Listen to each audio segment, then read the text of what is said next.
Hello everyone, Excel Competition Academy YouTube channel पर आपका स्वागत है।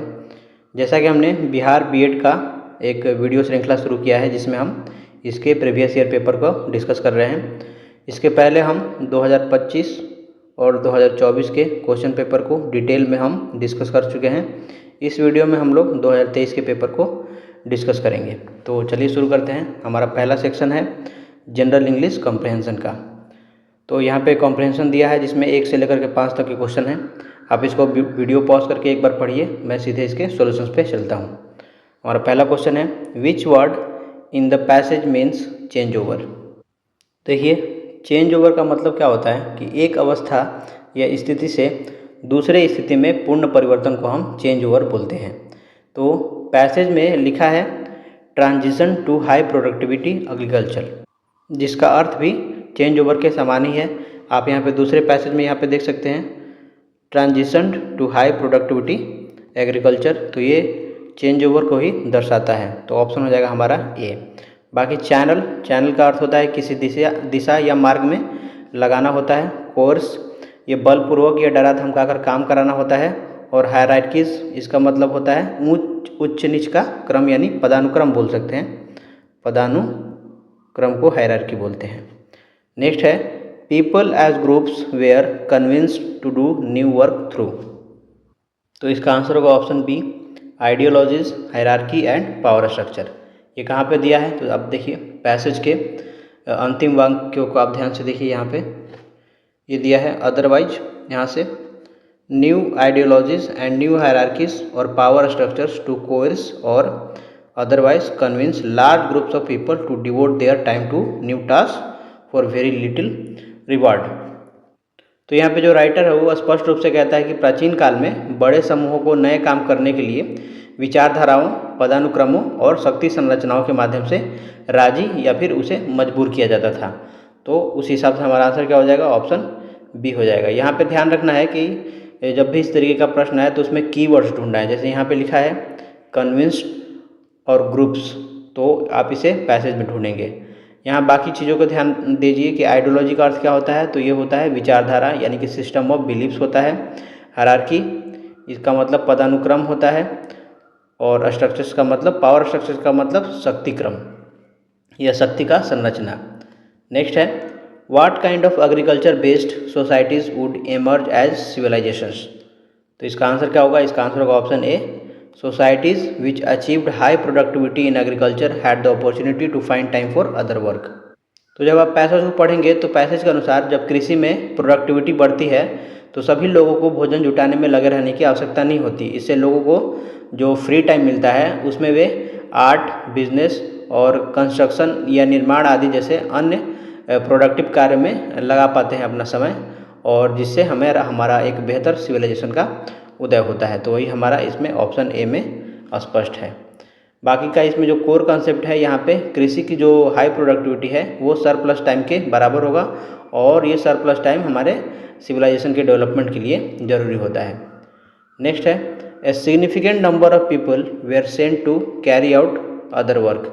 इसका आंसर क्या होगा, इसका आंसर होगा option C, there were sufficient agricultural products. इसके लिए आप पैसेज देख सकते हैं, यहाँ पे पैसेज में दिया हुआ है। यहाँ से आप देखिए development of agriculture as productivity improves not all people would need to be engaged in producing और procuring food. A significant number of people could be freed up to pursue outer activities such as building walls और monuments और new cities. तो इसका सीधा मतलब है कि जब कृषि उत्पाद पर्याप्त मात्रा में उपलब्ध होने लगे तो लोगों को भोजन की चिंता से मुक्ति मिल जाती है और इन्हें अन्य कार्यों में लगाया जा सकता है। तो हम अपने क्वेश्चन पे आते हैं। तो हमारा ऑप्शन क्या हो जाएगा, इसका 3 हो जाएगा। बाकी आप चीज़ें ध्यान में रखनी है कि जो भी इसमें नए वर्ड है उनका अर्थ आपको पता रहना चाहिए। जैसे सफिशिएंट है, इसका अर्थ होता है महत्वपूर्ण या बड़ी संख्या में, प्रचुर मात्रा में। यहाँ पे सिग्निफिकेंट है, इसका मतलब है महत्वपूर्ण। नेक्स्ट क्वेश्चन है which one of the following statements is true according to the author. तो इसका आंसर होगा option A, agriculture has always been part of all civilizations. तो पैसेज जब पढ़ेंगे तो उसका पहली ही लाइन में राइटर ने लिखा है, मैं उसके आगे से पढ़ रहा हूँ कि but no civilization can become one without passing through the stage of agriculture. इसका मतलब है कोई भी सभ्यता कृषि के चरण से गुजरे बिना सभ्यता नहीं बन सकती। इससे यह सिद्ध होता है कि कृषि हमेशा से सभी सभ्यताओं का एक अनिवार्य हिस्सा रही है। नेक्स्ट है, डायरेक्शन दिया है। In this question 4 alternatives are given, choose the alternative which best meaning of the idiom और फ्रेज। तो the actress took cue from her brother and became successful. तो take a cue from someone का अर्थ होता है किसी से संकेत, सुराग या इशारा पाना। तो इसका अर्थ होता है किसी से संकेत या सुराग या इशारा पाना। तो यहाँ जो अभिनेत्री है उसने अपने भाई से संकेत लिया और सफल हुई। तो इसका आंसर होगा ऑप्शन बी, हिंट।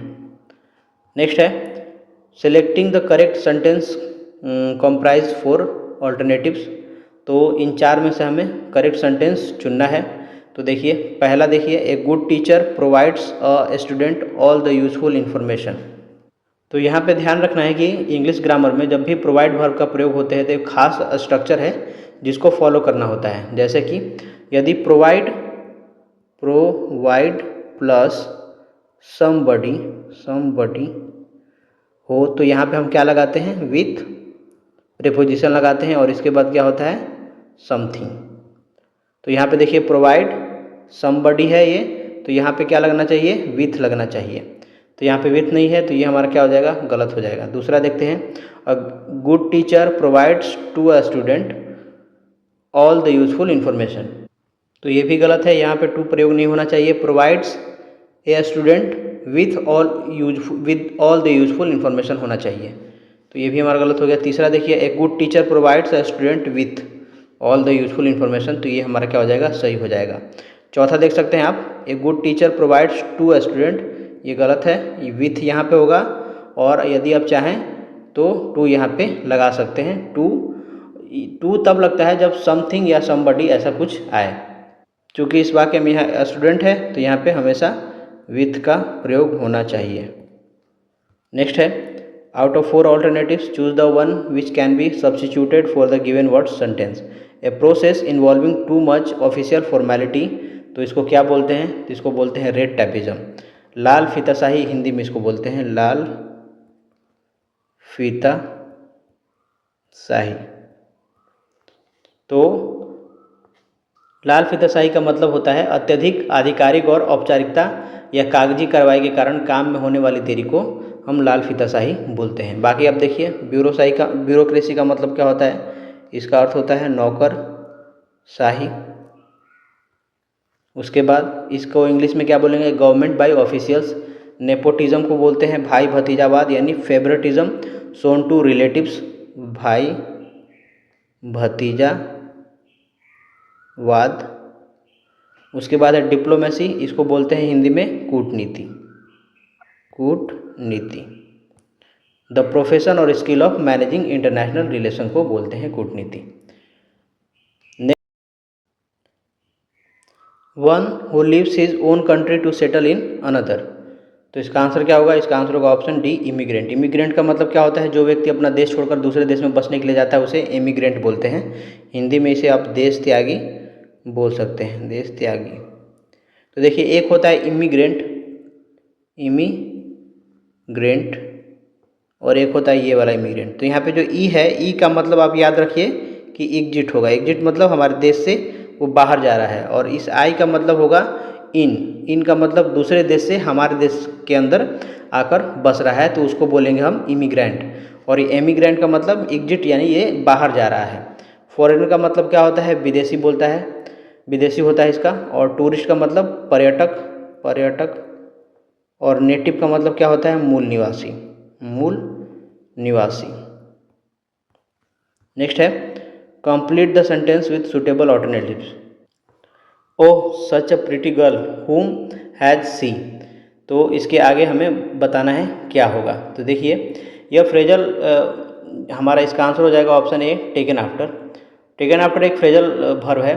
इसका अर्थ होता है शक्ल या चरित्र में अपने माता पिता या परिवार के किसी बड़े सदस्य के जैसा दिखना। तो वाक्य में यहाँ पे हैज जो यूज हुआ है ये प्रेजेंट परफेक्ट का प्रयोग हुआ है। तो वर्ब का जो हम थर्ड फॉर्म यूज करेंगे इसमें, तो यहाँ हमारा क्या होगा, टेकन आफ्टर।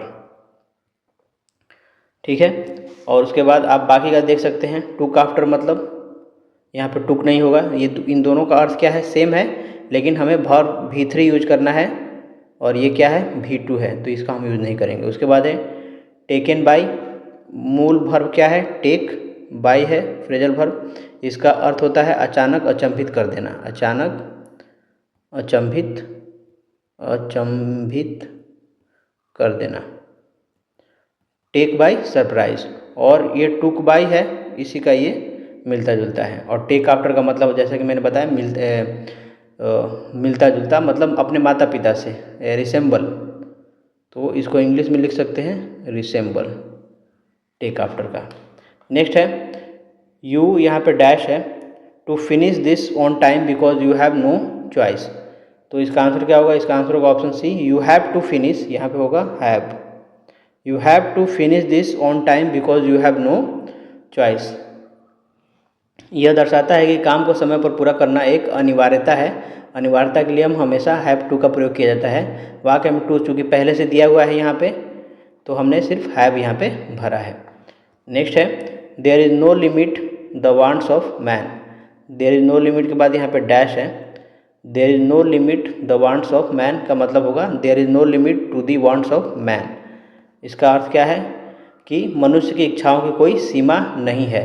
यहाँ पे लिमिट शब्द के बाद जब भी किसी सीमा या दायरे की बात होती है तो हमेशा टू प्रीपोजिशन का यूज होता है, तो यहाँ होगा there is no limit to the wants of man.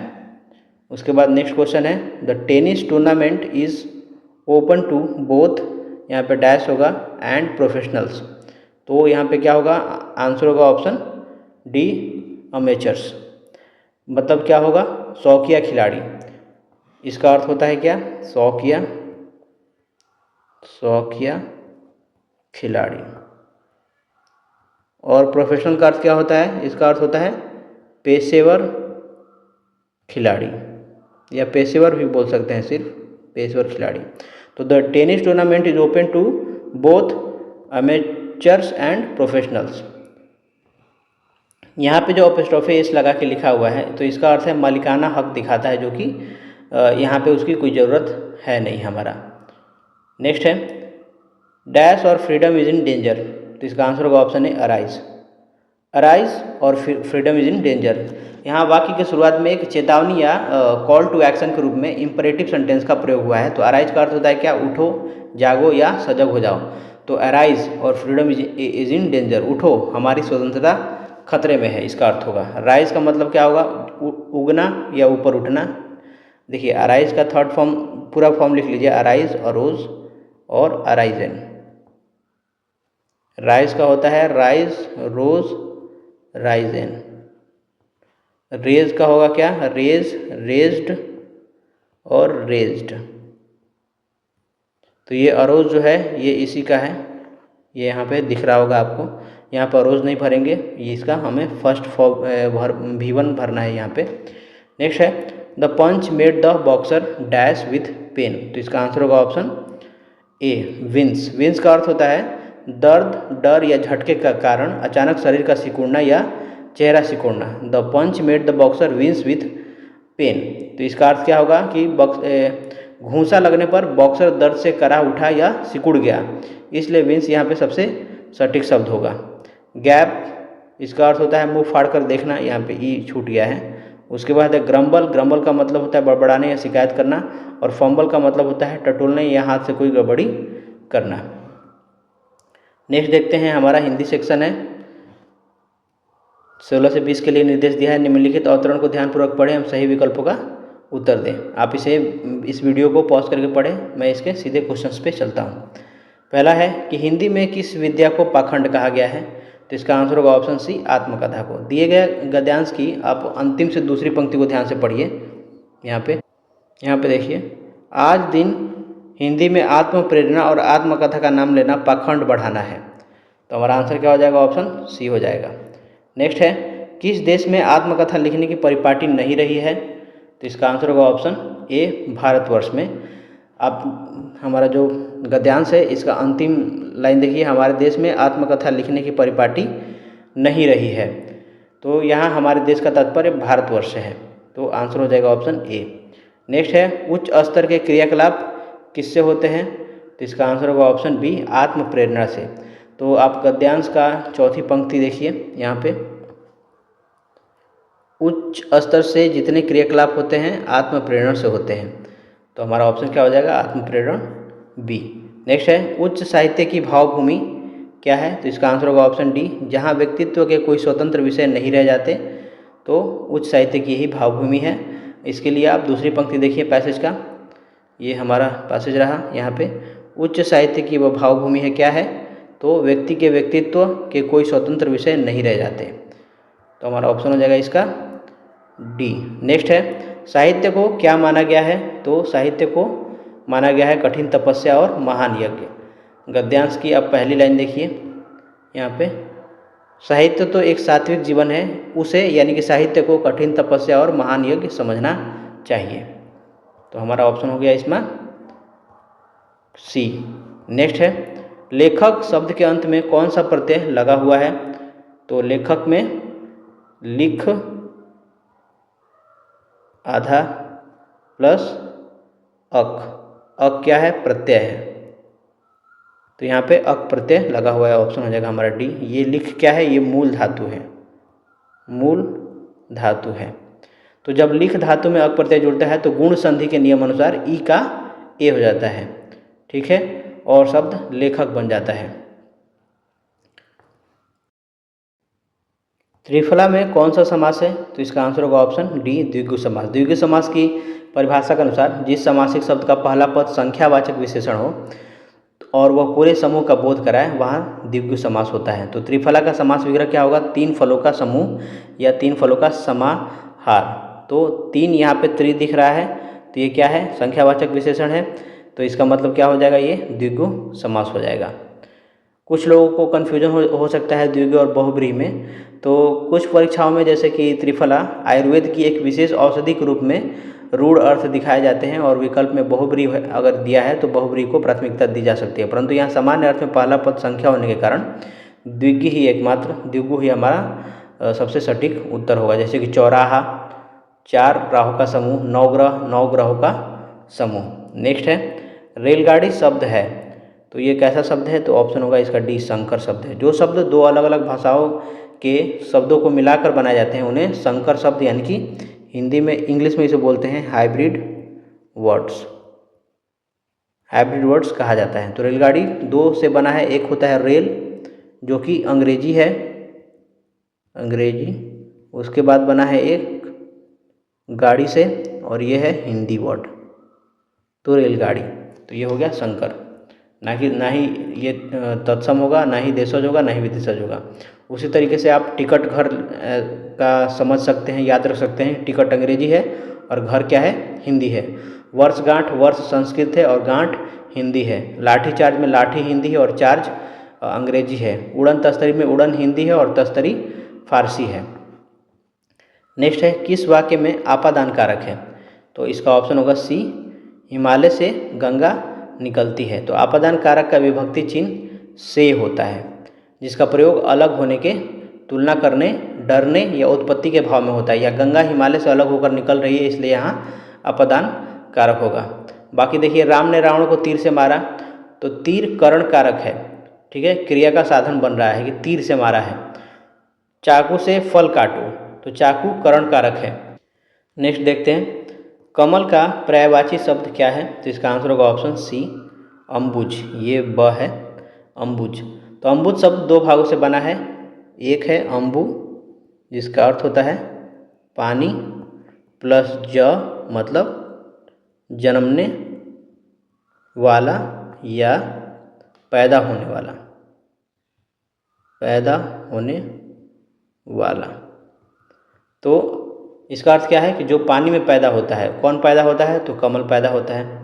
बाकी का आप ऑप्शन देखिए, रजनीगंधा, गुलाब और मल्लिका, ये कमल के पर्यायवाची नहीं है, ये अलग अलग प्रकार के फूल हैं। कमल का और पर्यायवाची जो होता है वो याद रखना है, एक होता है जलज, दूसरा है नीरज, तीसरा है तोयज, चौथा पंकज, चौथा सरोज। नेक्स्ट है मुख्य का विलोम शब्द क्या है? तो इसका आंसर होगा ऑप्शन सी गौण। मुख्य का अर्थ होता है प्रधान या सबसे महत्वपूर्ण, इसका विलोम गौण होता है जिसका अर्थ है अप्रधान या कम महत्वपूर्ण। उसी तरह विमुख का विलोम क्या होगा? उन्मुख होगा। प्रतिमुख का इसका लिख सकते हैं अभिमुख या विमुख, विमुख या अभिमुख, अभिमुख। उसी तरह के सामान्य का होगा विशिष्ट या विशेष, ये सब याद रख सकते हैं। नेक्स्ट है तेल देखो तेल की धार देखो का अर्थ क्या होगा? तो इसका आंसर होगा ऑप्शन डी रुख पहचानना। यह एक लोकोक्ति है यानी मुहावरा है। इसका वास्तविक अर्थ होता है समय का रुख या परिस्थिति को भांपना और उसके अनुसार कार्य करना या परिणाम की प्रतीक्षा करना। तो दिए गए जो विकल्प है हमारा, इसमें जो रुख पहचानना है यह सबसे सटीक अर्थ प्रकट करता है। बाकी का देख सकते हैं लापरवाही से नुकसान होता है, ये गलत है। बाकी तेल की धार देखकर तेल का परीक्षण करना ये भी गलत है। काम करते समय उसकी पहचान करना ये भी गलत है। नेक्स्ट है इसको आप वाक्य में कैसे अगर बनाएंगे तो वाक्य प्रयोग ऐसे हो सकता है कि चुनाव के समय राजनेता तुरंत कोई दल नहीं बदलते, वे पहले तेल देखते हैं और तेल की धार देखते हैं फिर फैसला लेते हैं। नेक्स्ट है किस रस को रसराज कहा जाता है? तो ऑप्शन होगा श्रृंगार रस को। आचार्य भोजराज और अन्य पूजनीय आचार्यों ने श्रृंगार रस को सभी रसों में सर्वश्रेष्ठ माना है, इसलिए इसे रसराज या रसपति कहा जाता है। श्रृंगार रस का स्थायी भाव जो होता है रति यानी कि प्रेम होता है। इसके दो भेद होते हैं, संयोग श्रृंगार और वियोग श्रृंगार। रस और उनके स्थायी भाव बार बार जो कि एग्जाम में आ जाता है वो है, जैसे हास्य रस का स्थायी भाव क्या होता है? हास होता है। वीर रस का स्थायी भाव होता है उत्साह और करुण रस का स्थायी भाव होता है शोक। नेक्स्ट है किस शब्द की वर्तनी शुद्ध है? तो इसका आंसर होगा ऑप्शन डी अत्यधिक। ये जो अधीन लिखा है ये गलत है, इसका होगा शुद्ध रूप अधीन। उसी तरह का व्यवहारिक लिखा है तो यहाँ पे या का मात्रा होता है व्यावहारिक, ठीक है। उसके बाद मिष्ठान दिया है तो ये होगा मिष्ठान, मिष्ठान दो न नहीं होगा, एक ही न होगा, ठीक है। नेक्स्ट है दैवक का अर्थ है, तो दैवक का अर्थ होता है बी ज्योतिषी।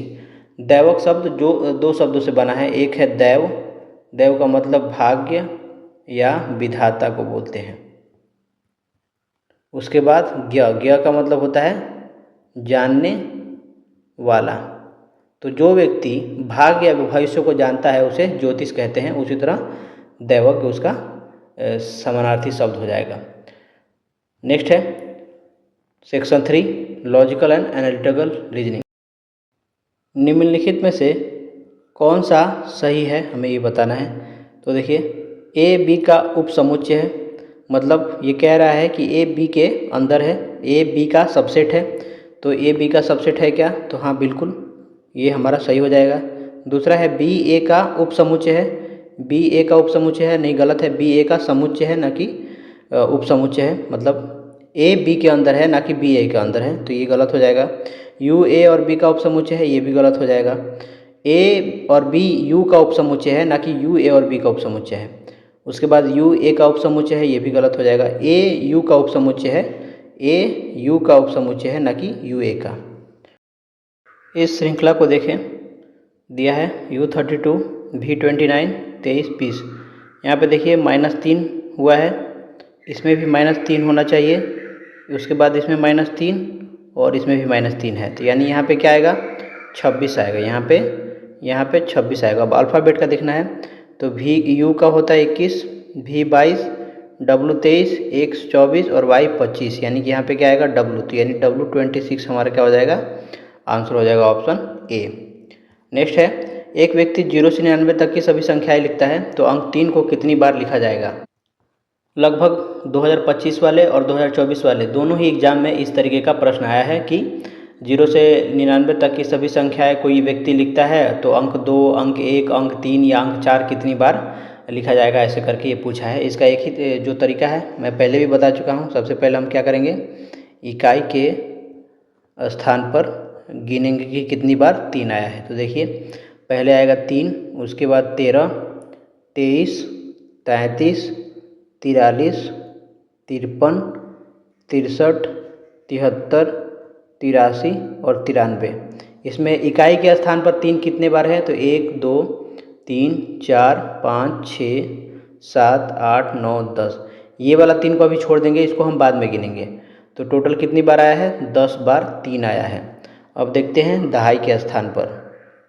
दहाई के स्थान पर तो इसमें क्या करेंगे? लिखेंगे 30, 31, 32, 33, 34, 35, 36, 37, 38 और 39। तो इसमें कितनी बार 10 आया है देखते हैं। 1, 2, 3, 4। ये जो छूटा हुआ था यहाँ पे, इसको यहाँ पे गिन लिया। 4, 5, 6, 7, 8, 9, 10। तो इसमें भी 10 बार आया है। तो टोटल कितनी बार हो गया? 10 + 10 20 बार। तो ऑप्शन हो गया हमारा सी। नेक्स्ट है, निम्नलिखित शब्दों को सार्थक क्रम में व्यवस्थित कीजिए। तो देखिए, किसी भी बीमार व्यक्ति के अस्पताल जाने का तार्किक क्रम क्या हो सकता है? तो सबसे पहले कोई व्यक्ति रोगी बनता है, तो ये 1 नंबर पे आएगा। उसके बाद वह डॉक्टर के पास जाएगा, तो ये 2 नंबर के पास। डॉक्टर बीमारी का निदान या जांच करेगा, तो ये हो गया हमारा 3 नंबर। फिर उसका उपचार होगा, 4 नंबर। फिर उसका अंत में क्या होगा? बिल मिलेगा उसे उपचार होने के बाद। तो क्या हो जाएगा हमारा? 5, 3, 4, 2, 1। 5, 3, 4, 2, 1 ऑप्शन ए हो गया हमारा आंसर। नेक्स्ट है, एक पुस्तक में हमेशा होता है, तो क्या होता है? तो हमेशा इसमें पृष्ठ होता है। जरूरी नहीं है, यह अनिवार्य अस्तित्व है, मतलब इनसे इसेंशियल कंपोनेंट बोलते हैं। बिना कहानी, बिना बाइंडिंग या बिना विवरणिका के भी कोई पुस्तक हो सकती है। जैसे कविताओं की पुस्तक या बिना जिल्द वाली पतली पुस्तक, उसमें कहानी नहीं है, कुछ में बाइंडिंग नहीं हो सकती, किसी में इंडेक्स नहीं दिया है। लेकिन बिना पृष्ठ के किसी भी पुस्तक का अस्तित्व संभव नहीं है। तो ये तो हमेशा ही रहेगा। नेक्स्ट है, दिए गए संख्याओं के सेट का माध्यिका ज्ञात करना है हमें। तो देखिए, सबसे पहले हम क्या करेंगे? कुल संख्या देख लेते हैं कितनी है। 1, 2, 3, 4, 5, 6, 7, 8, यानी n बराबर 8। ये क्या है? सम है। अब क्या करेंगे? हम इसे अवरोही क्रम में सजा देंगे या आरोही क्रम में। तो सबसे पहले 2, फिर 2, 4, 6, 6, 7, 8 और 9। तो टोटल 3, 3, 6, 2, 8 टोटल आ गया हमारा। तो जो हमारा जब n विषम होता है, n सम होता है, तो माध्यिका निकालने का फॉर्मूला क्या होता है? n/2th टर्म, n/2वां टर्म प्लस n/2 प्लस 1वां टर्म बटे में 2। तो 8 है, तो इसका n/2 क्या होगा? 4th चौथा टर्म प्लस ये 4 प्लस ये 4 प्लस 1 5, 5वां टर्म बटे में 2। तो चौथा पद क्या है? 1, 2, 3, 4। चौथा पद सॉरी यहाँ से गिने, इसमें गिनेंगे 1, 2, 3, 4। चौथा पद है 6, पाँचवा पद है 6 बटे में 2, तो यानी 12 बटे में 2। तो यानी कि 6 हमारा माध्यिका क्या होगा? 6 हो जाएगा। नेक्स्ट है, 100 से 400 के बीच में 6 से विभाज्य सभी संख्याओं का योग ज्ञात कीजिए। 100 से 400 के बीच में हमें निकालना है। तो 100 से ठीक आगे 6 से कटने वाली पहली संख्या क्या होगी? हमें ये निकालना है। तो 6 से इसमें भाग दे के देते हैं। 15 छक्का 90, 6 कम 6, 4, 6 जाके 36, 6 7 42, 17 छक्के दिलोत्तर से। ठीक है, तो पहली संख्या जो 100 से ठीक आगे होगी, जो कि 6 से कटेगी, वो होगी 102। उसके बाद 108 आएगी। ऐसे ही करके अंतिम संख्या जो 400 में 6 से भाग दे के देखते हैं। 6 छक्के 36, 4, 6 छक्के 36, 4, यानी कि 300। इसमें 400 में से 4 घटा देंगे शेषफल को, तो हमारा क्या मिलेगा? 396 मिलेगा। तो हमें श्रेणी मिल गई। प्रथम पद क्या है? 102 है। उसके बाद सारवंतर क्या है? तो 108 में से 102 घटाएंगे तो क्या मिलेगा? 6 मिलेगा। ठीक है, n हमें नहीं पता है। ये अंतिम पद l है। l कितना दिया है? 396। तो जैसा कि an बराबर क्या होता है? a plus n minus 1 into D होता है। ठीक है, तो यहाँ से an मतलब अंतिम पद क्या दिया है? 396 रख देते हैं। a क्या है? 102 है। n हमें निकालना है और d दिया है 6। 396 में से जब 102 घटाएंगे तो ये हमें क्या मिलेगा? ये मिलेगा 204। 94, ठीक है, n-1 इंटू 6। तो n-1 बराबर क्या मिलेगा, 294 बट्टे में 6, 294 है ये, 6 जगह 24, 6 9 54, यानी कि 49 मिलेगा। तो n बराबर क्या हो जाएगा, 49 प्लस 1 बराबर 50। तो n का मान हमें निकल गया 50। अब हमें निकालना क्या है, योग निकालना है इनका। तो Sn बराबर क्या होता है, n/2 2a plus n-1 into D होता है, और एक Sn का मान होता है n/2 a प्लस l क्या है, अंतिम पद है, अंतिम पद दिया हुआ है। तो n का मान 50 रखते हैं, बटे में 2, प्रथम पद 102, अंतिम पद दिया है 396।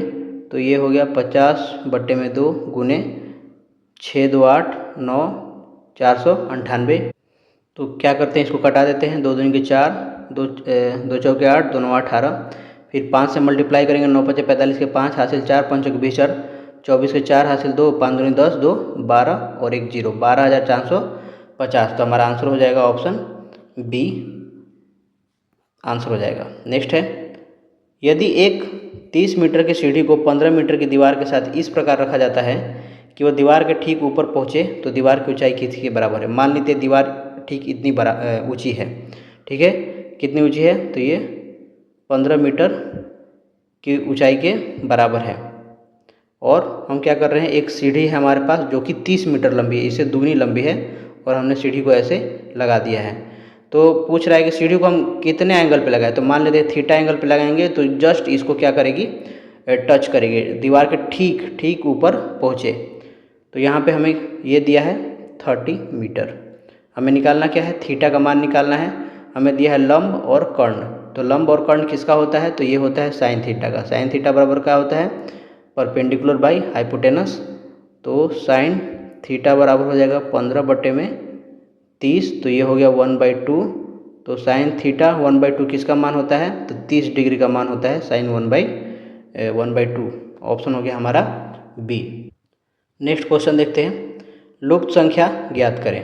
तो देखिए इसमें जो लॉजिक है वो ये है कि ये आमने सामने वाली जो भुजा है, मतलब जो अंक दिए हैं उसका गुणा कर दिया है। तो यहाँ पे होगा 6 गुने 5 प्लस 4 गुने 3, ये होगा 6 5 30, 4 3 12, 42, बीच में यहाँ पे 42 है।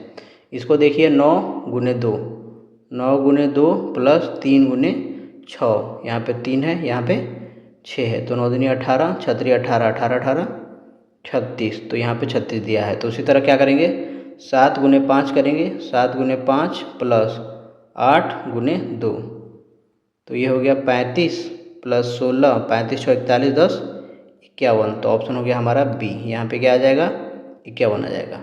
नेक्स्ट है, निम्नलिखित अंकीय आकृति में अंकीय चिन्ह लगाइए। यहाँ पे दिया है हमें 14 के बराबर। तो ये तीनों अंक के बीच हमें कौन सा ऐसा मान रखना होगा। देखिए पहला लगा के देखते हैं, 8 - 8 + 2 - 1 बराबर 14 आ रहा है क्या, कैंसिल हो गया, 2 में से गया 1, 1 14 के बराबर है क्या, नहीं, तो ये वाला नहीं होगा।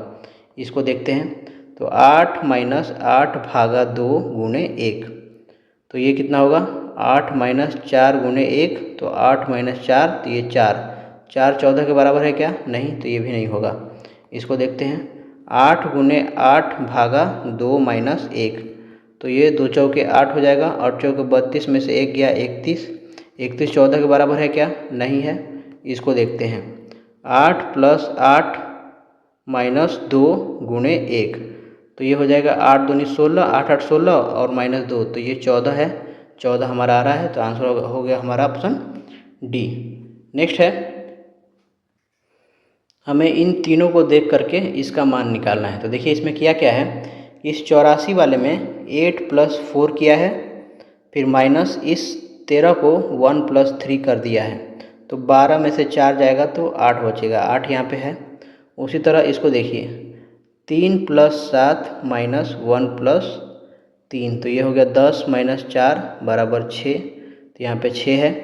उसी तरह इसको देखिए, 2 + 6 - 1 + 1, तो ये 8 - 2 कितना हो गया, 6, यहाँ पे 6 दिया है। तो इसी तरह इसको भी कर लेंगे, 5 + 6 - 2 + 2, तो ये हो गया 11 - 4, तो ये 7 के बराबर होगा। तो ऑप्शन हो गया हमारा सी। निर्देश दिया है सम्मत तर्क की पहचान करें। कथन है क्या छात्रों को सुबह के समय जल्दी पढ़ना चाहिए? तर्क पहला है कि हाँ, उस समय दिमाग ताज़ा और एकाग्र रहता है, और दूसरा तर्क है नहीं, जल्दी उठने से दिन भर नींद आती है। तो इसका आंसर होगा केवल तर्क एक शक्तिशाली है। क्यों? सुबह के समय वातावरण शांत होता है और सोकर उठने के बाद मानसिक कार्य क्षमता उच्चतम स्तर पर होती है, इसलिए तर्क एक वैज्ञानिक और व्यवहारिक रूप से मजबूत है। जबकि तर्क दो एक व्यक्तिगत आलस्य को दर्शाता है। यह कोई सार्वभौमिक या तार्किक तथ्य नहीं है कि जल्दी उठने वाले हर व्यक्ति को दिन भर नींद ही आएगी। इसलिए तर्क दो मजबूत शक्तिशाली नहीं है, केवल तर्क एक शक्तिशाली है। नेक्स्ट है, दिए गए विकल्पों में से संबंधित अक्षर शब्द संख्या का चयन कीजिए। यदि गन को HBO के रूप में कोडित किया गया है तो कलम यानी पेन के लिए क्या होगा? तो देखिए, गन को लिखते हैं G7, U21, N14, H8, V22, O15। इसमें +1 है, इसमें भी +1 और इसमें भी +1। उसी तरह पेन का लिखेंगे तो P16, E5N14। इसमें +1 करेंगे तो 17 होगा, इसमें +1 6 और इसमें +1 करेंगे तो ये 15 होगा। 17 किसका होता है? Q का होता है, F6, O15। तो QFO हमारा आंसर हो जाएगा ऑप्शन ए। क्वेश्चन है कैंची संबंधित है कपड़ा से, तो इसका आंसर क्या होगा? इसका आंसर होगा ऑप्शन ए कुल्हाड़ी। कुल्हाड़ी का संबंध होगा लकड़ी से। जैसे कैंची कपड़ा काटता है उसी तरीके से कुल्हाड़ी लकड़ी काटती है। नेक्स्ट है, नीचे दिए गए शब्दों को अर्थपूर्ण क्रम में व्यवस्थित कीजिए। परिवार, समुदाय, सदस्य, स्थानीयता और देश। तो यहाँ पे छोटे से बड़े यानी आरोही क्रम की ओर बढ़ने का तार्किक क्रम हम देखेंगे। सबसे छोटी इकाई क्या होती है? सदस्य होता है, सदस्य। उसके बाद कई सदस्य से मिलकर एक परिवार बनता है, तो ये 2 नंबर पे। फिर कई परिवारों से मिलकर के एक समुदाय बनता है, और फिर समुदायों से मिलकर एक स्थानीयता या मोहल्ला, इसको बोलते हैं मोहल्ला बनता है, और बहुत सारे स्थानीयताओं क्षेत्रों से मिलाकर के देश बनता है। तो ये हो गया 5। तो क्या होगा? पहले 3, 1, 2, 4 और 5। 3, 1, 2, 4, 5 ऑप्शन हो जाएगा हमारा ए। नेक्स्ट है, अनिल उत्तर की ओर 3 किलोमीटर चलता है, फिर वह अपने बाएं ओर मुड़ता है। तो यहाँ पे हम दिशा बना लेते हैं, ईस्ट, वेस्ट, नॉर्थ और साउथ। अनिल कहाँ जा रहा है? उत्तर की ओर जा रहा है 3 किलोमीटर। ठीक है, यहाँ था पहला अनिल। फिर अपने बाएं मुड़ता है और 2 किलोमीटर चलता है। यहाँ बाएं मुड़ा और 2 किलोमीटर चला है। यह फिर से बाएं मुड़ता है और 3 किलोमीटर चलता है। तो यानी कि बाएं मुड़ेगा, इधर चलेगा, यहाँ पे आ गया 3 किलोमीटर फिर से चला है। इस बिंदु पर वह अपनी बाईं ओर मुड़ता है और 3 किलोमीटर चलता है। बाईं ओर का मतलब मेरा दायां इसका बाईं होगा, तो यानी ये यहाँ पे यहाँ आ गया चल के। 2 मीटर ये था, 1 मीटर ये, टोटल 3 मीटर चला है। तो आरंभिक बिंदु से कितने किलोमीटर दूर है? तो वो 1 किलोमीटर दूर है। तो 46 का ऑप्शन हो जाएगा हमारा ए, 1 किलोमीटर। नेक्स्ट है, वर्गों की संख्या ज्ञात कीजिए, इसमें कितने वर्ग हैं? तो देखिए, अगर हम ऐसे ड्रॉ करते हैं तो इसमें टोटल कितने वर्ग हैं? टोटल है 5 वर्ग, 1, 2, 3, 4 और ये बड़ा वाला 5। उसी तरीके से इसमें कितने वर्ग हैं टोटल? एक बाहर का है, एक ये वाला लाइन और एक ये वाला लाइन। तो 5 + 5 + 5 टोटल कितना हो गया? 15, यानी कि इसमें 15 वर्ग हैं। त्रिभुजों की संख्या ज्ञात कीजिए। तो सबसे पहले हम क्या करेंगे? इसका नामकरण करते हैं, ABCD EFG H और I। तो हमारा एक त्रिभुज हो गया GIH छोटा वाला, फिर IDH दूसरा नंबर, उसके बाद तीसरा लिखिए EID, उसके बाद हम क्या लिखेंगे? उसके बाद AEF AFB, उसके बाद AEB, उसके बाद लिखेंगे EFH, उसके बाद लिख सकते हैं हम लोग GHD, उसके EID ऑलरेडी हम लोग लिख चुके हैं। एक बनेगा DBC, ठीक है, एक बनेगा AEH, फिर एक AEB लिख चुके हैं यहाँ पे हम लोग, और एक लिख सकते हैं ABG ये आप देख सकते हैं यहाँ से ऐसे ये बन रहा है ABG। उसके बाद एक लिख सकते हैं ED और H। टोटल कितना हो गया? 1 2 3 4 5 6 7 8 9 10 11 12। तो आंसर हो जाएगा हमारा ऑप्शन ए। नेक्स्ट है, दी गई उत्तर आकृतियों में से प्रश्नवाचक चिन्ह के स्थान पर कौन सी आकृति सही है, हमें ये बताना है। देखिए हुआ क्या है, इसमें जो क्वेश्चन फिगर दिया है इसमें टोटल कितनी भुजाएं हैं, 6 भुजाएं हैं, इसमें 5 भुजाएं हैं, इसमें 4 भुजाएं हैं। तो इसमें कितनी भुजाएं होनी चाहिए, 3 भुजाएं। तो या तो बी होगा या तो डी होगा। अब देखना है इसके अंदर क्या होगा। तो देखिए बाहर 6 है लेकिन अंदर 5 भुजा है, अंदर 5 है लेकिन बाहर 5 है लेकिन अंदर 4 भुजा है, बाहर 4 है लेकिन अंदर 3 भुजा है। तो बाहर 3 है तो यहाँ पे 2 भुजा होनी चाहिए। तो इस वाले डी वाले ऑप्शन में देखिए यहाँ पे ये सिर्फ 2 भुजा है और बाहर कितनी है, 3 है। तो ऑप्शन हो जाएगा हमारा डी। नेक्स्ट है, इस श्रृंखला को देखिए 7 10 8 11 9 12, आगे कौन सी संख्या आनी चाहिए। तो देखिए इसमें किया क्या है, ये 7 8 8 से 9, तो 9 से क्या होना चाहिए यहाँ पे 10 आनी चाहिए। ये 10 11 11 12 12 13, तो 10 के बाद 13 आनी चाहिए। तो हमें जस्ट 12 के बाद पूछा था तो ऑप्शन हो जाएगा हमारा बी। अगर 2 संख्या पूछता तो 10 और 13 हम कर सकते थे। एक व्यक्ति पूरब की ओर चलते हुए घड़ी की दिशा में 270 डिग्री घूमता है और चलना आरंभ करता है, तो वह किस दिशा में चल रहा है। तो देखिए पूरब का मतलब इधर की तरफ है उसका मुंह, ठीक है। इसको ऐसे बना लेते हैं। घड़ी की दिशा का मतलब क्या है, घड़ी ऐसे घूमती है, तो व्यक्ति कैसे घूमेगा, इधर की तरफ। कितना घुमा है 270 डिग्री, तो 90 90 दूनी 180, 180 प्लस 90 27, यानी कि अब किधर घूम गया है इसका मुंह, उत्तर की तरफ। ये क्या है, उत्तर है, ये पूरब है, ये पश्चिम है और ये दक्षिण है। तो हमारा आंसर क्या होगा, ऑप्शन डी हो जाएगा। नेक्स्ट है, 40 छात्रों की एक पंक्ति में शीला सौरभ के दाएं से 5वें स्थान पर है, जो दाएं छोर से 18वें स्थान पर है, तो बाएं छोर से शीला का स्थान ज्ञात करें। तो देखिए सबसे पहले पंक्ति में कुल छात्र कितने हैं, कुल छात्र 40 हैं। सौरभ जो दाएं छोर से 18वें स्थान पर है, तो सौरभ का स्थान दाएं से कितना होगा, सौरभ का स्थान दाएं से 18वां दिया है।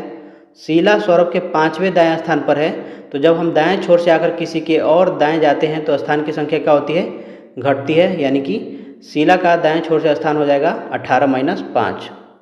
शीला बराबर क्या होगा, दाएं से ये होगा 18 माइनस 5 बराबर 13वां, ठीक है।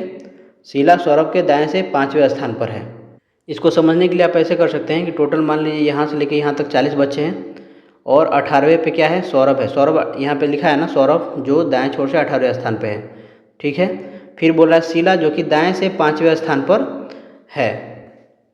इसको थोड़ा इधर लिखते हैं क्योंकि हमें दाएं से लिखना है ना, दाएं इधर होगा, ये होगा बाएं। तो जो सौरभ है, सौरभ यहाँ से इधर की तरफ है, मान लीजिए यहाँ पे 18वें है, सॉरी सौरभ यहाँ पे है 18वां पे, ठीक है। अब कह रही है कि शीला जो है सौरभ के दाएं से 5वें स्थान पर है, तो सौरभ का दाएं किधर होगा, इधर होगा। तो यहाँ पे है शीला, ये 5वें स्थान पे है। तो ये टोटल कितना था 18, और शीला का यहाँ कितना हो जाएगा, ये 5 है तो ये हो जाएगा 13। तो हमने वही यहाँ पे 13 लिखा हुआ है। उसके बाद देखिए जो सूत्र होता है, हमें क्या करना है, शीला का हमें बाएँ छोर से निकालना है, यानी इधर से कितना होगा ये पता करना है। तो इधर से 13 है तो 40 माइनस 13 और क्या करेंगे, +1 जोड़ देंगे, तो ये हो जाएगा 27 प्लस 1 28, यानी कि 28वां है बाएं से शीला का स्थान। नेक्स्ट है, निम्नलिखित 4 अक्षर समूहों में से 3 एक निश्चित तरीके से समान है और एक गलत है, विषम का चयन करना है। तो ये है J10 M13 S19 U21, तो ये है 3, ये 6 और ये 2। I9 M13 P16 V22, तो ये है 9 4 13, 13 3 16, 16 6 22। इसका देखिए Y25 T20 S19 R18, और इसका दिया है A1 E5 K11 M13, तो ये है 4 6 2, ठीक है। इसका जो अंतर है -5 -1 और -1।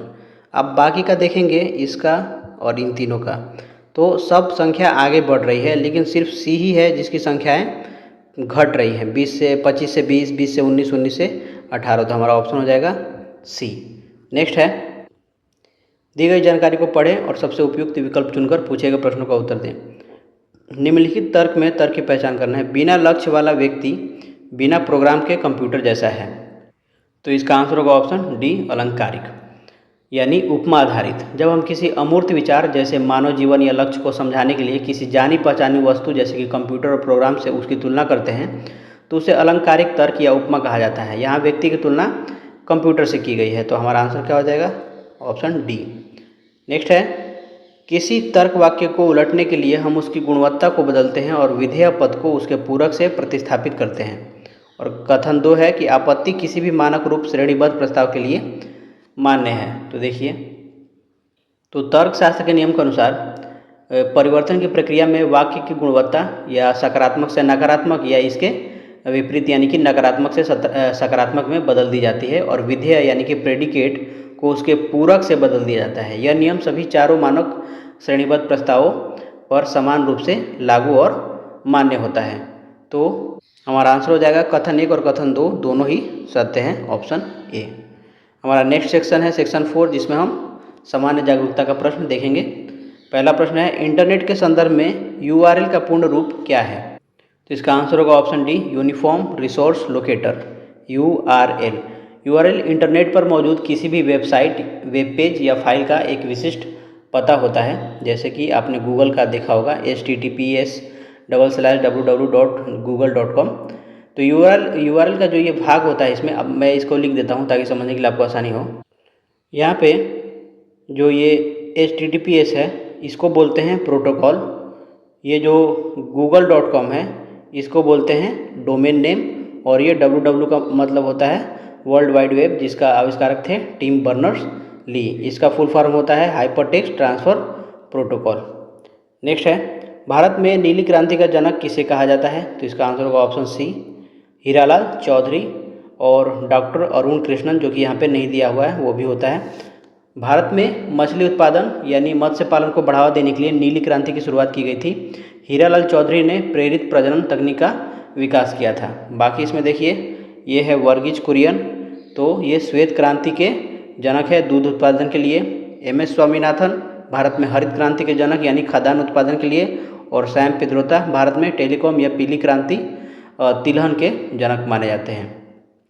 नीली क्रांति की शुरुआत कब हुई थी? तो भारत में जब 7वीं पंचवर्षीय योजना जो कि 1985 से 1990 के दौरान की गई थी, उसी समय इस योजना की शुरुआत की गई थी। राष्ट्रीय मत्स्य विकास बोर्ड का मुख्यालय कहाँ है?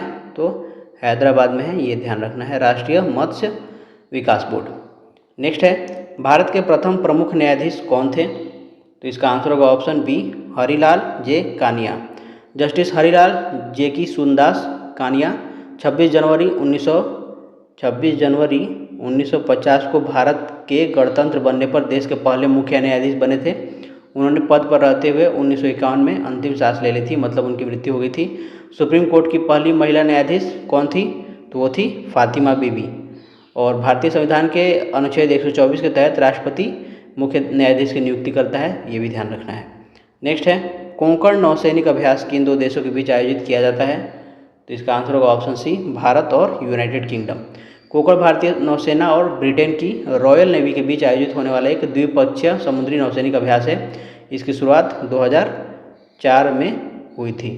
भारत और बांग्लादेश वाले को जो होता है इसको बोलते हैं समप्रीति। फिर भारत और श्रीलंका के बीच जो अभ्यास होता है इसको बोलते हैं मित्र शक्ति। मित्र शक्ति बोलते हैं। एक है स्लीनेक्स। भारत और चीन के बीच hand in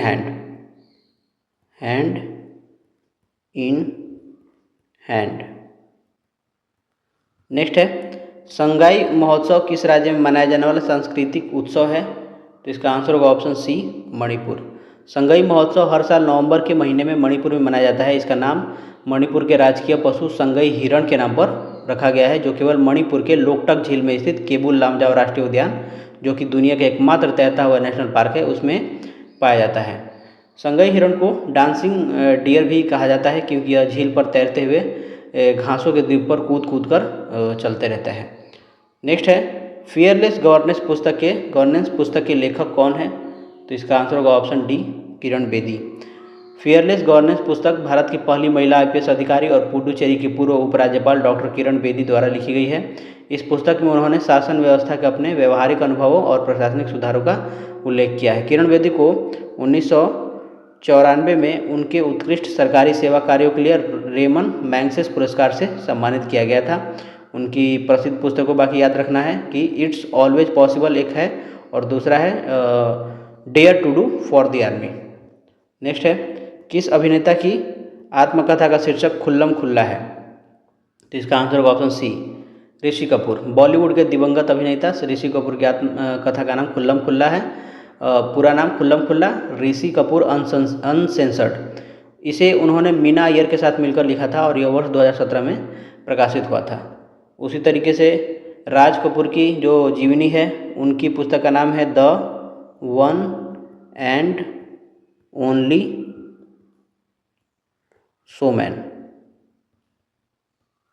the one and only showman. Dilip Kumar के यहाँ पे नहीं दिया है, लेकिन उनका नाम था आत्मकथा की पुस्तक का नाम substance and the shadow.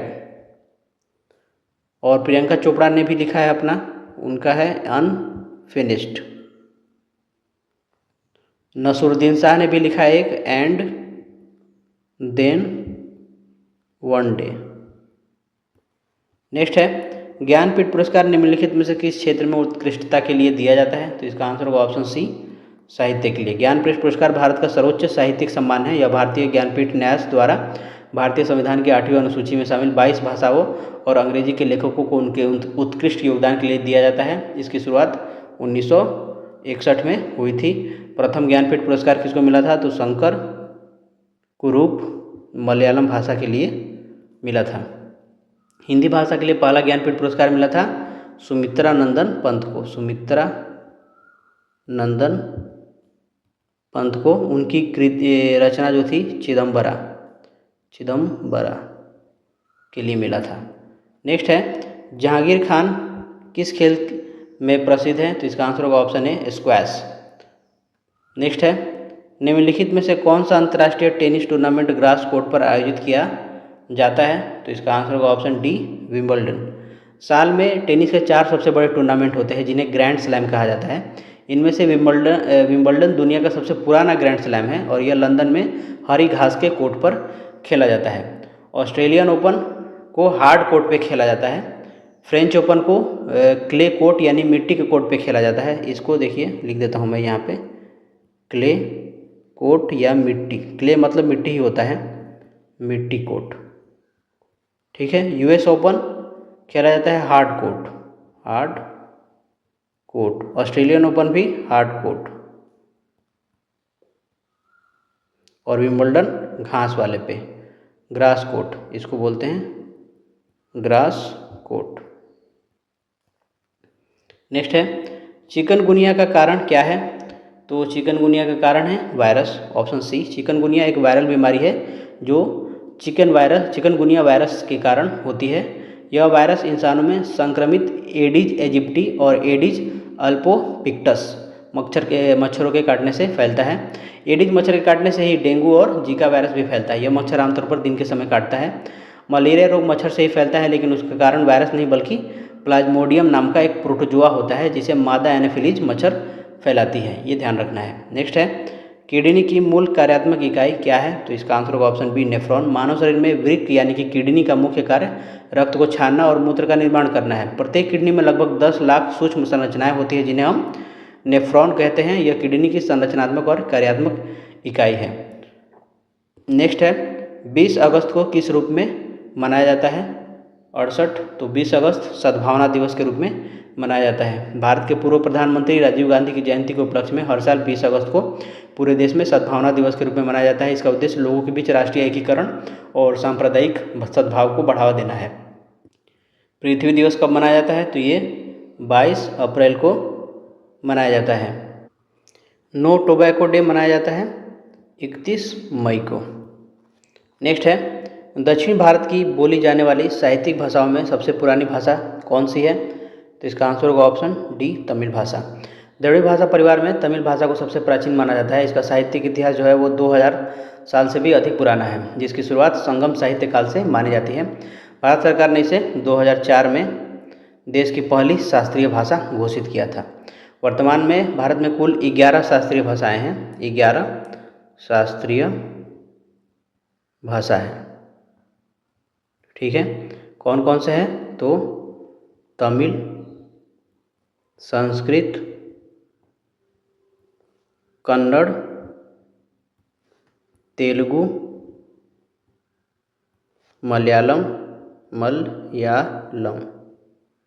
Odia. कितना हुआ? 1 2 3 4 5 6। और हाल ही में 2024 में जोड़ी गई है जो वो है पाली, प्राकृत, असमिया, बंगाली और मराठी। टोटल हो गया 11। भाषाओं का उल्लेख भारतीय संविधान की 8वीं अनुसूची में है, जिसमें कुल 22 भाषाएं हैं। ये उनसे मिलती जुलती हैं, लेकिन ये शास्त्रीय भाषाएं हैं। इनका संविधान में कोई जिक्र नहीं है, बस ये ध्यान रखना है। तमिल, संस्कृत, कन्नड़, तेलुगु, मलयालम, उड़िया, पाली, प्राकृत, असमिया, बंगाली और मराठी, ये पाँचों 2024 में ऐड की गई हैं। नेक्स्ट है, एक गैर बैंकिंग वित्तीय company NBFC, non banking financial company के तहत पंजीकृत एक कंपनी है। इसमें से कौन सी वो कंपनी है? तो इसका आंसर होगा ऑप्शन बी, कंपनी एक्ट 1956। एक गैर बैंकिंग वित्तीय कंपनी वह कंपनी होती है जो कंपनी अधिनियम 1956 या नए कंपनी अधिनियम जो 2013 में आया है उसके तहत पंजीकृत होती है। इसका मुख्य कार्य ऋण देना, शेयर, स्टॉक या बॉन्ड आदि का अधिग्रहण करना होता है, लेकिन यह पारंपरिक बैंकों की तरह डिमांड ड्राफ्ट या चेक जारी नहीं करती। भले ही NBFC कंपनी अधिनियम के तहत रजिस्टर होती है, लेकिन इसके वित्तीय कामकाज की देखरेख और विनियमन मुख्य रूप से कौन करेगा? RBI ही करेगा। नेक्स्ट है, साहित्य में नोबेल पुरस्कार पाने वाले पहले भारतीय कौन थे? इसका आंसर होगा ऑप्शन सी, रविन्द्रनाथ टैगोर।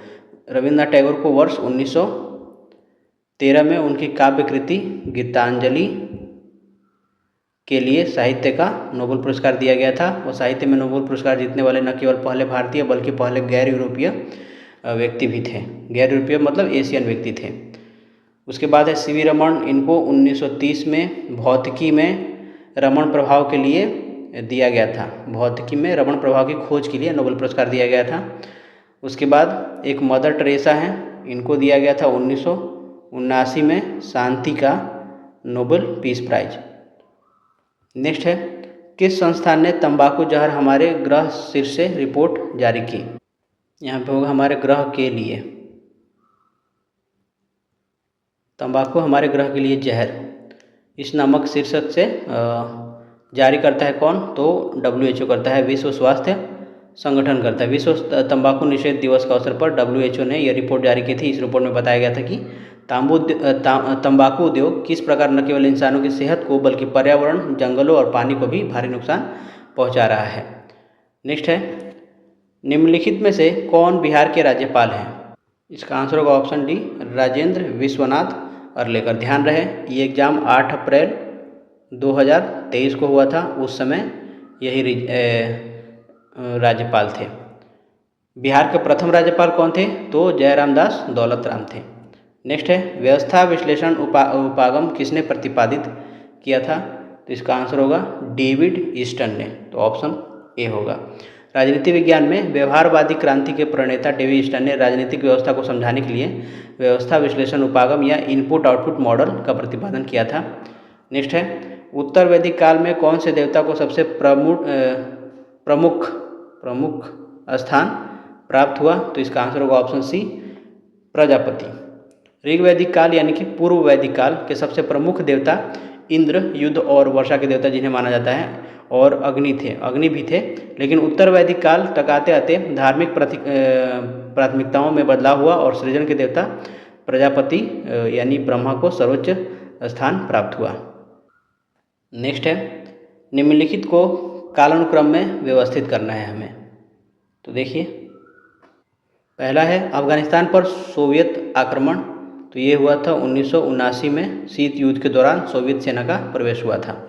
बर्लिन की दीवार का गिरना ये कब हुआ था? तो ये 9 नवंबर 1989 को जिसने जर्मनी के एकीकरण का मार्ग प्रशस्त किया था। सोवियत संघ का विघटन कब हुआ था? तो ये हुआ था 25 या 26 दिसंबर 1991 को मिखाइल गोर्बाचेव के इस्तीफे के साथ सोवियत संघ का अंत हो गया था। रूसी क्रांति कब हुई थी? तो ये हुआ था 1917 में व्लादिमीर लेनिन के नेतृत्व में हुआ था। तो हमें इसे सजाना है कालानुक्रम में। तो सबसे पहले कौन आएगा? 1917 वाला आएगा रूसी क्रांति, एक ये मतलब 4 नंबर पे आएगा। उसके बाद 1917 के बाद कौन आएगा? तो ये आएगा 1979। तो ये अफगानिस्तान युद्ध, ये 1 हो गया। उसके बाद 2 हो जाएगा, उसके बाद 3, 4 1 2 3 आंसर हो जाएगा हमारा डी। नेक्स्ट है चंद्रगुप्त मौर्य के 18 पदाधिकारियों के समूह को क्या कहा जाता था? तो इसका आंसर होगा ऑप्शन डी, तीर्थ। मौर्य प्रशासन में शीर्ष स्तर के केंद्रीय अधिकारियों को तीर्थ कहा जाता था, जिनकी कुल संख्या 18 थी।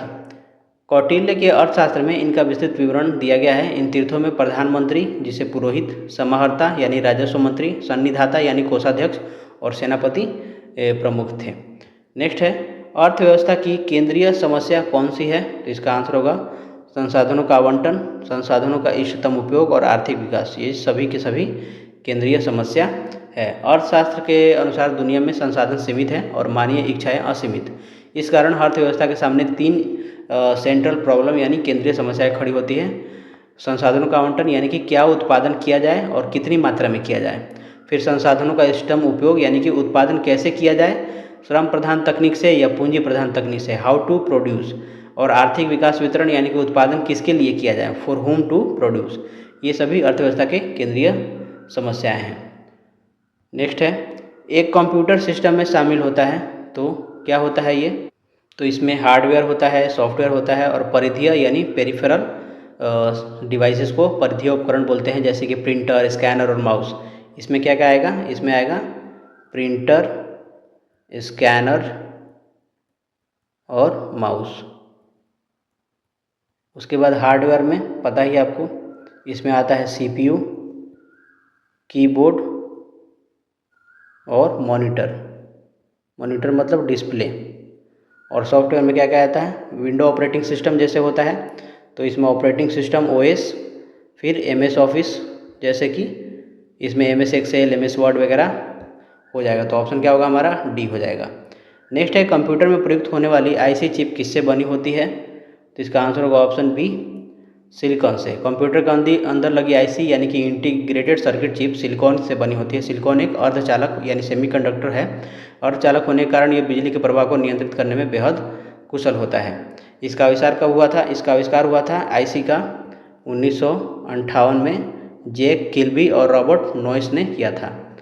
नेक्स्ट है कंप्यूटर की गति किस में मापी जाती है? तो इसका आंसर होगा ऑप्शन सी, गीगाहर्ट्ज में। आधुनिक कंप्यूटर के प्रोसेसर सीपीयू की क्लॉक स्पीड को गीगाहर्ट्ज या मेगाहर्ट्ज में मापा जाता है। 1 गीगाहर्ट्ज का मतलब है प्रोसेसर प्रति सेकंड 1 अरब निर्देश या चक्र निष्पादित कर सकता है। यहाँ पे देखिए मेगाबाइट क्या है? तो ये कंप्यूटर की गति नहीं बल्कि डेटा स्टोरेज क्षमता की इकाई है। नैनो सेकेंड क्या है? तो ये समय की इकाई है, 10⁻⁹ सेकेंड। और MIPA इसके बाद है किलो सेकेंड, तो ये भी समय की इकाई है। नेक्स्ट है कीट विज्ञान वह विज्ञान है जो अध्ययन करता है किसके बारे में? तो कीड़ों के बारे में करता है। ऑप्शन बी हो जाएगा। विज्ञान की वह शाखा जिसके अंतर्गत कीटों की संरचना, उनके जीवन चक्र और पर्यावरण पर उनके प्रभाव का अध्ययन किया जाता है, उसे कीट विज्ञान यानी इंग्लिश में इसको अगर लिख दे तो याद रखना है एंटोमोलॉजी कहते हैं। चट्टानों के गठन को क्या कहते हैं? पेट्रोलॉजी कहते हैं, पेट्रोलॉजी। ठीक है। उसी तरीके से मनुष्य के व्यवहार को एंथ्रोपोलॉजी कहते हैं। नेक्स्ट है सर्वाधिक बुद्धिमान स्तनधारी है कौन सा है? तो इसका आंसर होगा ऑप्शन बी, डॉल्फिन। जलीय स्तनधारियों में डॉल्फिन, विशेष रूप से बॉटल नोज डॉल्फिन, इंसानों के बाद पृथ्वी पर सबसे बुद्धिमान जीव में से एक माना जाता है। इनका मस्तिष्क आकार में बड़ा होता है और इन्हें सीखने, संवाद करने तथा समस्या सुलझाने की गजब की इनमें क्षमता होती है। नेक्स्ट है जब सोडा वाटर की एक बोतल खोली जाती है तो कार्बन डाइऑक्साइड निकल जाती है जिससे एक सीटी उत्पन्न होती है। इसका कारण क्या है? तो इसका आंसर होगा ऑप्शन सी, घटते दबाव पर घुलनशीलता में कमी। सोडा वाटर की बोतल के अंदर कार्बन डाइऑक्साइड गैस को उच्च दबाव पर तरल में घोला जाता है। इसके पीछे हेनरी का नियम काम करता है। जैसे ही बोतल का ढक्कन खोला जाता है, बोतल के अंदर का दबाव तेज़ी से घटता है और दबाव घटने के कारण तरल में CO2 गैस की घुलनशीलता कम हो जाती है और वह तेज़ी से गैस के बुलबुले और सीटी की आवाज़ के साथ बाहर निकलती है। नेक्स्ट है, जैव विविधता के 3 स्तर हैं, कौन कौन से? तो इसका आंसर होगा ऑप्शन डी, आनुवंशिक, प्रजातियाँ और पारिस्थितिक तंत्र। जैव विविधता को मुख्य रूप से इन्हीं 3 अंतर संबंधों के स्तरों पर मापा और समझा जाता है। आनुवंशिक विविधता में क्या आता है? तो एक ही प्रजाति के जीवों के जीन में अंतर, जैसे कि धान की 1000 किस्में, ये आनुवंशिक विविधता है। प्रजाति विविधता क्या है? तो किसी क्षेत्र में पाए जाने वाली अलग अलग जीवों की प्रजातियों की संख्या, जैसे कि बिल्ली, कुत्ता या शेर। और पारिस्थितिक तंत्र का मतलब अलग अलग प्रकार के आवास या इकोसिस्टम को बोलते हैं, जैसे कि रेगिस्तान, वर्षा वन या मैंग्रोव। नेक्स्ट है, पारितंत्र के अजैव घटक कौन सा है? तो पारितंत्र के जो अजैव घटक हैं वो मिट्टी, प्रोटीन, कार्बन, ये सभी हैं। मिट्टी क्या है? तो ये भौतिक कारक है, भौतिक कारक। प्रोटीन क्या है? तो ये कार्बनिक पदार्थ है। और कार्बन भी कार्बन क्या है? ये एक तत्व है। तो ये सभी क्या है? निर्जीव हैं। तो किसी भी पारिस्थितिक तंत्र को 2 मुख्य घटकों में बांटते हैं, जैविक और अजैविक। हमें अजैविक पूछ रहा है, यानी इसमें निर्जीव वाले शामिल करने हैं। तो मिट्टी, प्रोटीन और कार्बन, ये तीनों ही निर्जीव हैं। तो ये तीनों जीवन को सहारा देने के लिए आवश्यक है, इसलिए ये अजैविक घटक में आ जाएंगे। नेक्स्ट है, निम्न में से कौन सा जीव त्वचा से सांस लेता है? तो इसका आंसर होगा ऑप्शन बी, केंचुआ।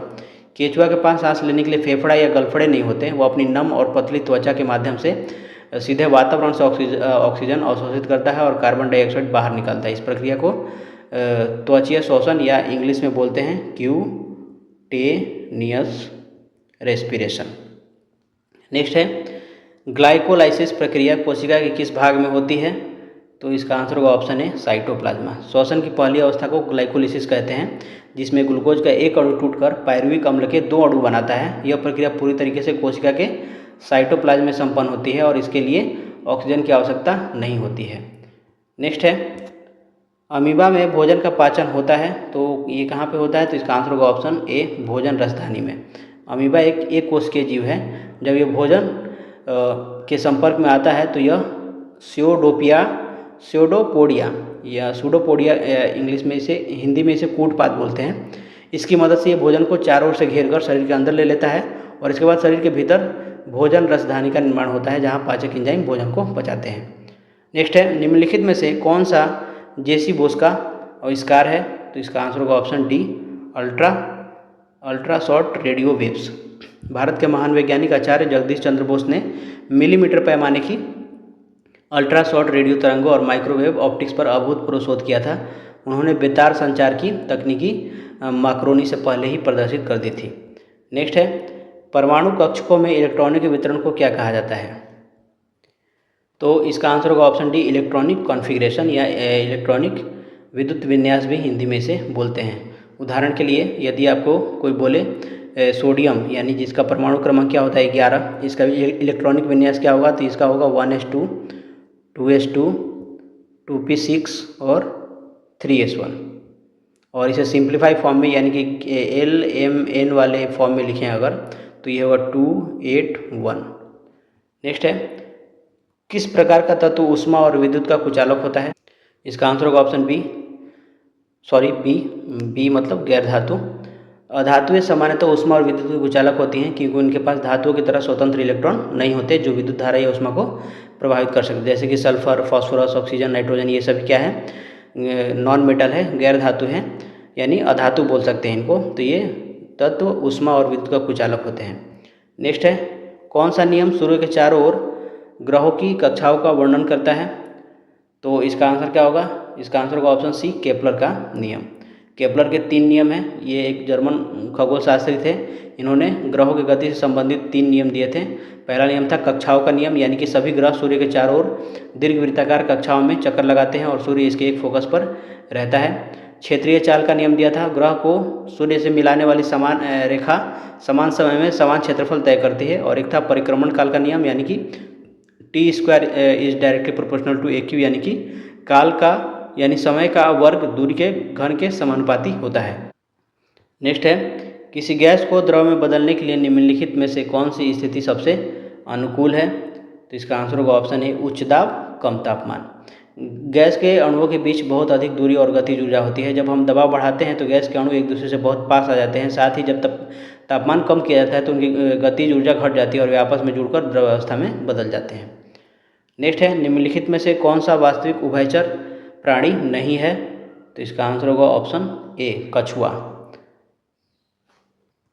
तो कछुआ पानी और जमीन दोनों पर रह सकता है, लेकिन जीव विज्ञान के वर्गीकरण के अनुसार यह उभयचर नहीं बल्कि सरीसृप में आता है। कछुआ क्या किसमें आता है? सरीसृप में। हो सकता है कुछ लोगों को लग रहा हो कि ये गलत हो, तो आप इंटरनेट पर सर्च कर सकते हैं एक बार। कछुआ फेफड़ों से सांस लेता है, उसकी त्वचा सूखी और सल्कों वाली होती है और वह कठोर कवच वाले अंडे देता है। जबकि मेंढक, टोड और सैलमेंडर वास्तविक उभयचर हैं, जो पानी और जमीन दोनों के लिए अनुकूलित यानी कि चिकनी और नम त्वचा वाले होते हैं। नेक्स्ट है सेक्शन 5, हमारा लास्ट सेक्शन है, विद्यालयों में शिक्षण अधिगम वातावरण। पहला है, ओलंपिक में व्यक्तिगत पदक जीतने वाले भारतीय कौन थे? ये उसी से जीके से ही हालांकि रिलेटेड क्वेश्चन है। इसका आंसर होगा option D, KD. Jadhav. Khashaba Dada Saheb Jadhav ने 1952 के हेलसिंकी ओलंपिक में कुश्ती में कांस्य पदक जीता था। वह स्वतंत्र भारत के पहले ऐसे एथलीट थे जिन्होंने व्यक्तिगत स्पर्धा में देश के लिए पदक जीता था। नेक्स्ट है, निम्नलिखित में से कौन सा भारत के वित्तीय क्षेत्र से जुड़ा हुआ है और भारतीय रिजर्व बैंक द्वारा नियंत्रित किया जाता है? तो इसका आंसर होगा ऑप्शन ए, वाणिज्यिक बैंक। नेक्स्ट है, ज्ञान विज्ञान होने के नाते दर्शन का उद्देश्य क्या है? तो इसका आंसर होगा ऑप्शन बी, वास्तविकता की खोज। दर्शन शास्त्र शब्द दो ग्रीक शब्दों फिलोस यानी कि प्रेम और सोफिया यानी कि ज्ञान, यानी इससे मिलके फिलोसफी जो बना है, फिलोस और सोफिया से मिलके बना है, जिसका अर्थ क्या होता है? ज्ञान से प्रेम। तो शिक्षा दर्शन के अनुसार दर्शन का परम उद्देश्य ब्रह्मांड, जीवन, आत्मा और जगत की वास्तविक सत्यता की खोज करना है। नेक्स्ट है, NEP 2020 के मूलभूत स्तंभों के संबंध में निम्नलिखित कथनों पर विचार करें। देखिए, राष्ट्रीय शिक्षा नीति NEP मतलब नेशनल एजुकेशन पॉलिसी 2020 के 5 मुख्य स्तंभ है। पहला है अभिगम्यता, इसको इंग्लिश में पहुँच या हिंदी में पहुँच और एक्सेस बोलते हैं इंग्लिश में। हर बच्चे तक शिक्षा की पहुँच हो। उसके बाद होता है समता, मतलब इक्विटी, बिना किसी भेदभाव के सबको समान अवसर मिले। उसके बाद होता है क्वालिटी, यानी गुणवत्ता, शिक्षा का स्तर उच्च और वैश्विक हो, यानी ये भी होगा गुणवत्ता। उसके बाद है सामर्थ्य, यानी अफोर्डेबिलिटी, शिक्षा इतनी सस्ती हो कि गरीब भी वहन कर सके, तो इसका ये भी हो जाएगा हमारा। उसके बाद है जवाबदेही, यानी अकाउंटेबिलिटी, शिक्षण व्यवस्था और शिक्षकों की जिम्मेदारी तय हो। तो और ये जो पहुंच दिया है दोनों, मतलब लगभग अभिगम्यता जैसा ही एक्सेस, मतलब पहुंच होनी चाहिए हर एक बच्चे के शिक्षा के प्रति। तो 1, 2, 3, 4, 5, 6 हमारा सभी के सभी हो जाएगा, ऑप्शन हो जाएगा हमारा डी। नेक्स्ट है, NEP की नई पाठ्य चर्चा संरचना के अनुसार मध्य चरण में कौन सी कक्षाएं शामिल है? तो मध्य चरण में पूछ रहा है, तो इसका आंसर होगा ऑप्शन बी, 6 से 8। देखिए, NEP 2020 के अनुसार जो स्ट्रक्चर है इसमें 3 चरण है। पहला 5, 3, 3 एंड 4। इस ढांचे में तीसरे चरण को जो मध्य चरण कहा जाता है, इसमें 11 से 14 वर्ष की आयु के बच्चे शामिल होते हैं। इसके अंतर्गत कक्षा 6, 7 और 8 की पढ़ाई होती है। इस चरण में बच्चों को कोडिंग, व्यावसायिक कौशल और अनुभवात्मक विज्ञान गणित सिखाया जाता है। इसको बोलते हैं प्री स्कूल से, यानी कि 0 से मान लीजिए कक्षा 2 तक। 0 नहीं बोलेंगे एक्चुअली, और भी बहुत सारा होता है। प्री स्कूल बोलते हैं, फाउंडेशन स्टेज है ये, फाउंडेशन स्टेज है। उसके बाद है प्रिपरेटरी स्टेज, इसमें आता है, इसमें 3 से लेकर के 5 तक, कक्षा 3 से लेकर के 5 तक आता है। इसमें 0 से 2 मान लीजिए, और ये प्रिपरेटरी स्टेज है, प्रेरेटोरी स्टेज। उसके बाद ये वाला 3 जो आता है मिडिल स्टेज आता है। अभी मध्य चरण के बाद हम जो कर रहे थे, ये 6 से 8 होता है। और होता है चौथा सेकेंडरी स्टेज, इसमें 9 से 12 तक है। नेक्स्ट क्वेश्चन है, सिंपोजियम एक प्रकार से है, तो ये क्या है? तो इसका आंसर होगा ऑप्शन बी, चर्चा विधि। सिंपोजियम यानी कि विचार गोष्ठी, हिंदी में इसको बोलते हैं विचार गोष्ठी। तो यह एक औपचारिक चर्चा विधि है। इसमें किसी एक विशिष्ट विषय या समस्या पर अलग अलग विशेषज्ञ या वक्ता आकर श्रोताओं के सामने अपने अपने दृष्टिकोण और शोध प्रस्तुत करते हैं, जिसके बाद उस पर व्यापक विचार विमर्श या चर्चा होती है। यह उच्च शिक्षा में प्रयोग होने वाली एक लोकतांत्रिक शिक्षण विधि है।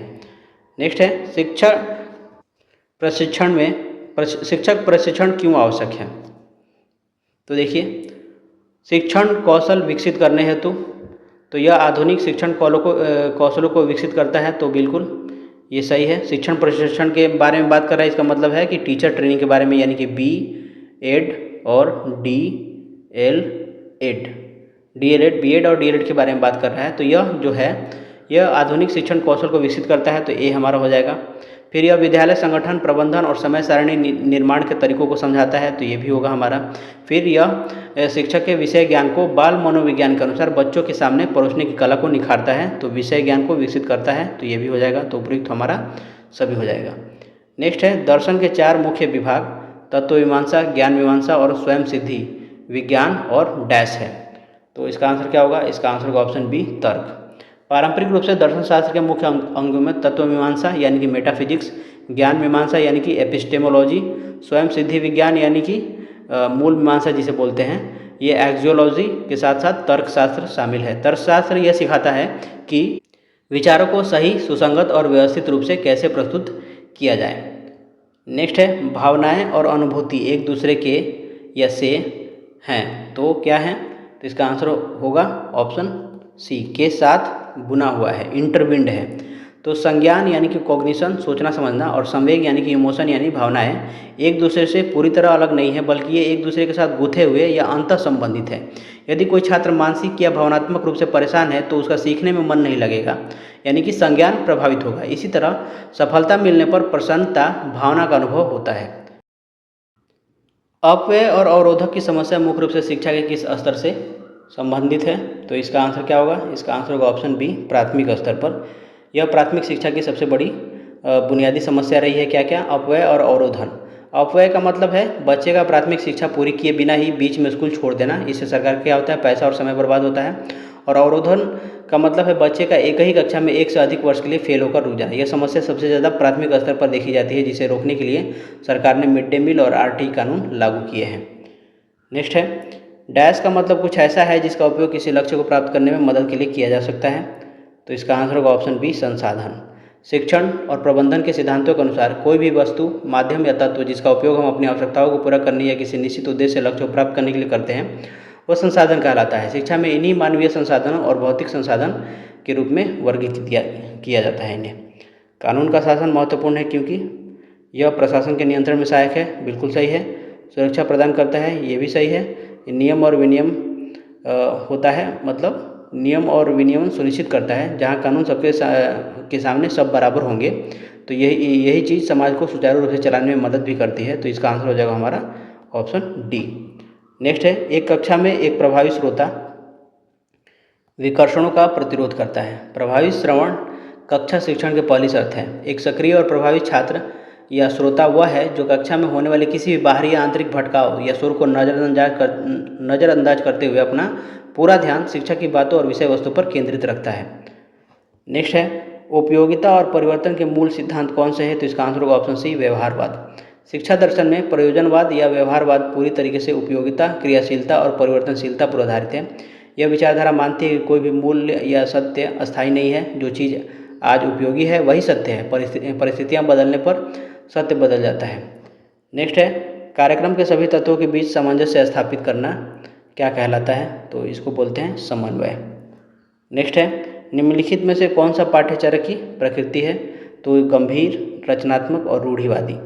तो देखिए रूढ़िवादी का मतलब है कि यह समाज की सांस्कृतिक विरासत और पुरानी परंपराओं को संजोकर अगली पीढ़ी तक पहुंचाती है, तो ये भी जरूरी है, उसका नेचर है ये पाठ्यचर्या का। रचनात्मक का मतलब यह छात्रों में नए विचारों और रचनात्मकता का विकास करता है। और गंभीर का मतलब है क्रिटिकल यानी आलोचनात्मक, यह छात्रों को समाज की कमियों का तार्किक विश्लेषण करना सिखाती है। नेक्स्ट है पाठ्यचर्या क्या है, तो इसका ऑप्शन होगा डी संस्थान की समग्र गतिविधियों को हम पाठ्यचर्या बोलते हैं। छात्र अक्सर मेरे ख्याल से ज़्यादातर लोग पाठ्यक्रम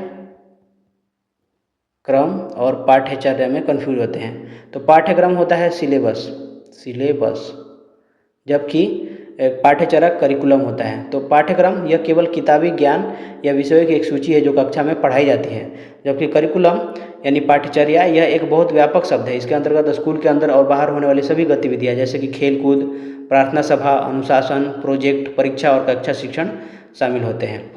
नेक्स्ट है सहकर्मी समूह। एक समूह है जिसके सदस्य साझा करते हैं।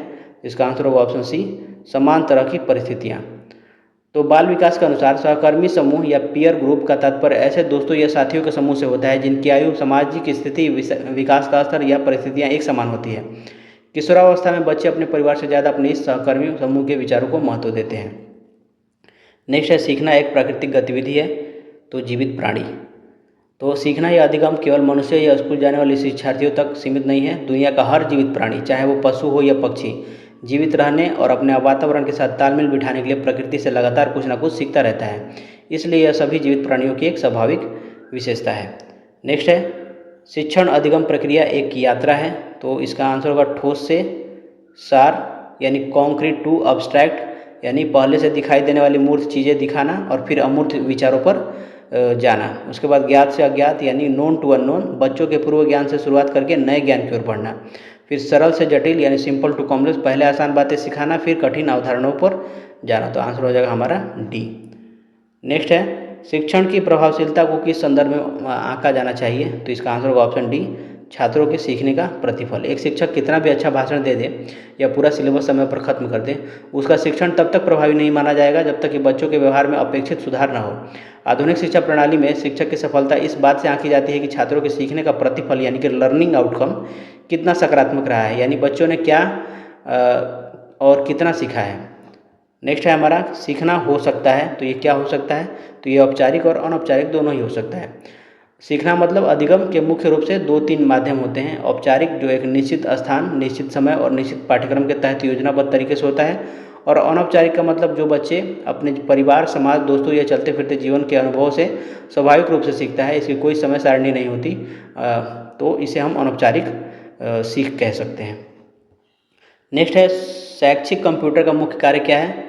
तो डेटा का संरक्षण, उत्तर स्कोर बनाना और डेटा का विश्लेषण करना। ऑप्शन हो जाएगा इसका डी। डेटा का संरक्षण का मतलब छात्रों के रिकॉर्ड, अंक और उपस्थिति को सुरक्षित स्टोर करना। उत्तर स्कोर बनाना मतलब OMR सीट या ऑनलाइन परीक्षाओं के उत्तरों की तुरंत और सटीक जांच करना।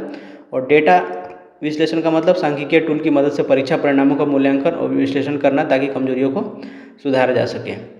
नेक्स्ट है टीम निर्माण के लिए किस दृष्टिकोण में एक नेता एक कृत्रिम टीम बनाता है जहां सदस्य अन्य सदस्यों के व्यवहार से बातचीत करते हैं, चर्चा करते हैं और सीखते हैं। तो इसका आंसर होगा ऑप्शन बी, अनुकरण विधा दृष्टिकोण।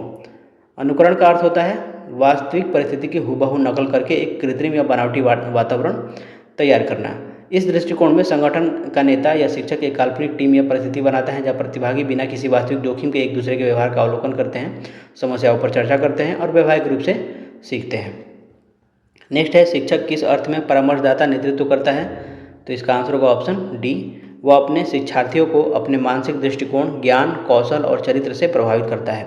एक शिक्षक केवल कक्षा में किताबी ज्ञान देने वाला नहीं होता, बल्कि उसका व्यक्तित्व एक परामर्शदाता और नेता जैसा होता है। वो अपने छात्रों को केवल बोल कर नहीं सिखाता, बल्कि अपने स्वयं के आचरण, सकारात्मक दृष्टिकोण, समस्या समाधान के कौशल और उच्च नैतिक चरित्र के माध्यम से प्रभावित करता है।